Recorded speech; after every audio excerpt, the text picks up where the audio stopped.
aşağı yukarı.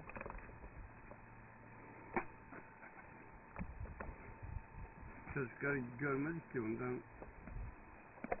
Zaten çekiliyor ki be. Sizin bir de... Ne zaman, hangi gün çekiliyor? Yarın. Ha, ben de oynadıydım da. Ne zaman oynar? Bir 2 gün falan Ya oluyor. bu geçti. Geçti mi o? Abi.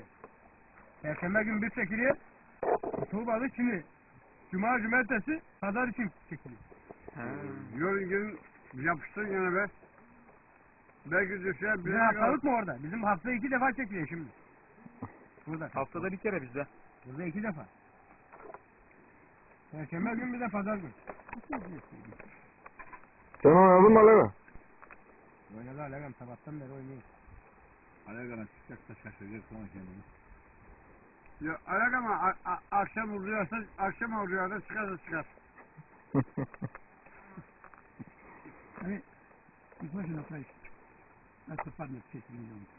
Как се западна? Той не е пуснал всичко, ще падне. Може да пусне.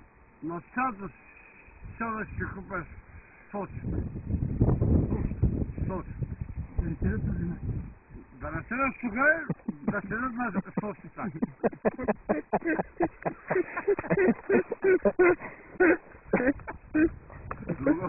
Друго. Колко ще направи за сосица ще я изсака. 4 milyona ще купиш половината град в Кърджали. Yani diye, demek ki herkese bir şey var ya. Доволен на черквата. На Черквата да. На джамията дадоме много, аз викам и на черквата доволен. Да, спай, той отива да пие. Аз пък как съм дом, аз сега не много мразя